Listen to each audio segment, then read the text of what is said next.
साथियों, आज हम एक बहुत ही बर्निंग मुद्दे पर, ज्वलंत मुद्दे पर डिस्कशन करने जा रहे हैं। इंडिया के अंदर ऑनलाइन फ्रॉड बहुत तेजी से बढ़ रहा है और बहुत ज़्यादा हो चुका है। तो हमने सोचा कि हम कुछ कस्टमर अवेयरनेस का एक प्रोग्राम चलाते हैं, जिसके जरिए हम लोगों को बताते हैं कि किस तरह से जालसाज आपकी जो हार्ड अर्न मनी है, जो आपकी कमाई है, उसको उड़ा ले जा रहे हैं। किस तरह के वो फ्रॉड कर रहे हैं, क्या क्या आपसे बात कर रहे हैं और किस तरह से इन जालसाजों के चुंगल से हम बच सकते हैं। इसी सारे मुद्दे के ऊपर आज का ये वीडियो है। मैं हूं आबाद खान और आप देख रहे हैं बीमा साथी। Online fraud in insurance, as per RBI, online fraud cost people ₹60,414 crore in 2021-2022। 60,414 crore रुपया 2021-2022 में इन जालसाजों ने पब्लिक का उड़ा दिया है। ये आपको किस तरह से बहकाएंगे, किस तरह से बात करेंगे, मैं आपको कुछ एग्जाम्पल के तौर पे बताता हूं। कॉल 1, यह एक LIC सेवा शाखा से कॉल है। आप बेहतर रिटर्न के लिए मौजूदा पॉलिसी को नई पॉलिसी में ट्रांसफर कर सकते हैं।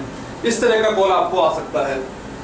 फेक कॉल 2, आपके खाते में एक वार्षिक इक्विटी बोनस का दावा नहीं किया गया है, जिसे आपके बीमा एजेंट सरकार को ट्रांसफर कर दिया जाएगा। इस ट्रांसफर से बचने के लिए कृपया एक निश्चित बैंक खाते में धन जमा करें। इस तरह का कॉल आपको आ सकता है। फेक कॉल 3, आपके बीमा एजेंट ने आपकी LIC पॉलिसी खरीदते समय ABC कंपनी की बीमा पॉलिसी खरीदी थी। ABC कंपनी की पॉलिसी से लाभांश आपके एजेंट और ABC बीमा कंपनी को ट्रांसफर किया जाएगा। इस पैसे को अपने खाते में ट्रांसफर करने के लिए कृपया पैसे जमा करें। इस तरह का कॉल आपको आ सकता है।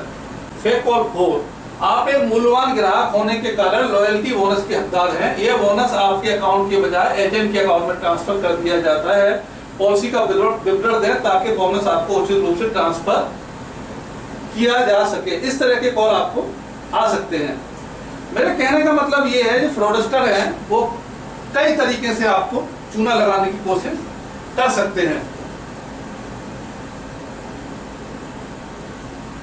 फेक कॉल 6, आपकी बीमा पॉलिसी रद्द होने वाली है और आपका पैसा आपके एजेंट और LIC को ट्रांसफर कर दिया जाएगा। पैसे के इलेक्ट्रॉनिक ट्रांसफर को पूरा करने के लिए व्यक्तिगत विवरण, पॉलिसी विवरण, बैंक खाता विवरण और कार्ड के पीछे सुरक्षित कोड दें। इस तरह का कॉल आपको आ सकता है। फेक कॉल 7, हम ये जांचने के लिए कॉल कर रहे हैं कि क्या आप अपनी पॉलिसियों पर बोनस रद्द करने के लिए कोई आपत्ति दर्ज करना चाहते हैं। यदि आप कोई आपत्ति नहीं करते हैं तो LIC एजेंट को 40% और स्थानीय शाखा को 60% मिलता है। किसी भी आपत्ति को दर्ज कराने के लिए पैन कार्ड और आधार संख्या के साथ 20,000 रुपीज भेजें, 20,000 रुपया भेजें। इस तरह का कॉल आपको आ सकता है। फेक कॉल 8, सत्यापन के लिए अपनी बीमा पॉलिसी और अन्य विवरण दें। यदि आप ये विवरण नहीं देते हैं तो आपके भुगतान और पेंशन को अवरुद्ध कर दिया जाएगा। फेक कॉल नंबर 9, अपनी मौजूदा पॉलिसी के प्रीमियम का भुगतान करना बंद कर दें क्योंकि यह किसी कारण से लैप्स हो गई है। इसे सरेंडर करें और एक नई खरीद लें। इस तरह का कॉल आपको आ सकता है। फेक कॉल 10,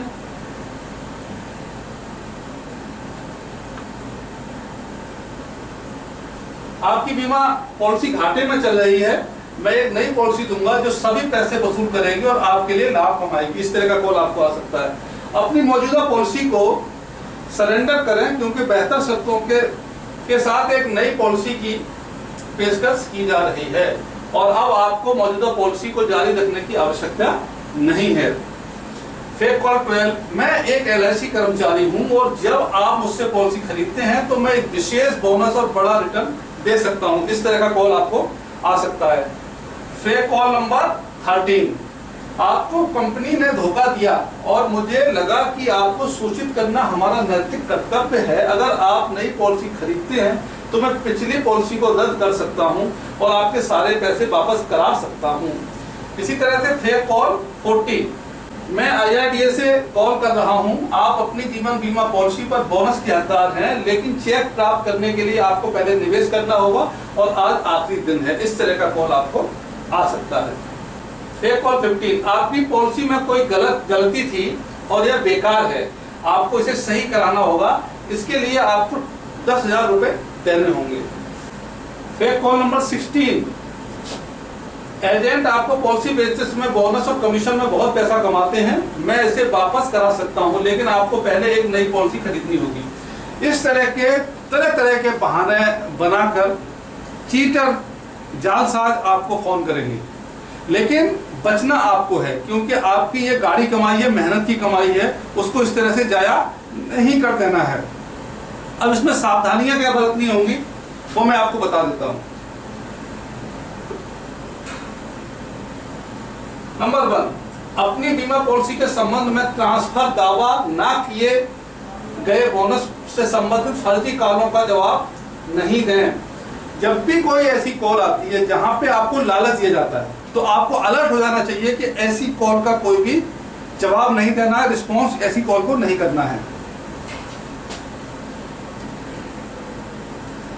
ट्रांसफर लावारिस बोनस के संबंध में कॉल के जवाब में किसी भी बीमा पॉलिसी को स्थानांतरित करने से पहले कृपया अपनी बीमा कंपनी से संपर्क कर सत्य का पता लगाएं। जब भी इस तरह का कोई कॉल आपको आता है, तो आप अपनी बीमा एजेंट से और अपनी LIC या जो भी जनरल इंश्योरेंस की आपकी कंपनी है उससे जाके सच्चाई का पता लगाएं।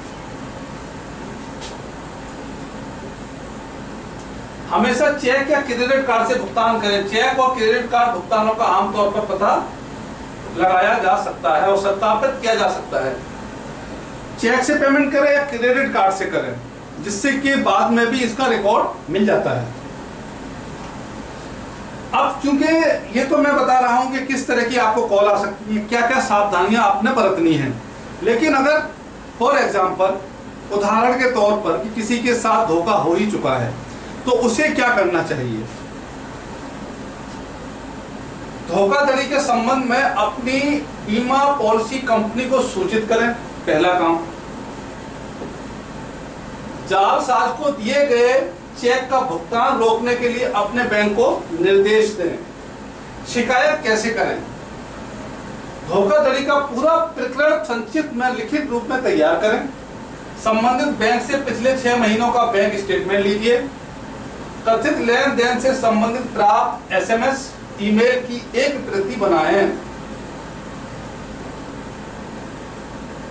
उपरोक्त दस्तावेजों के साथ पूरी घटना की व्याख्या करते हुए अपने नजदीकी पुलिस स्टेशन में शिकायत दर्ज करें। अगर आपके साथ ये घटना हो चुकी है, आपको ऑनलाइन फ्रॉड आपके साथ घटित हो चुका है, तो जैसा कि मैंने बताया है कि इसकी शिकायत पुलिस स्टेशन में जरूर करना चाहिए।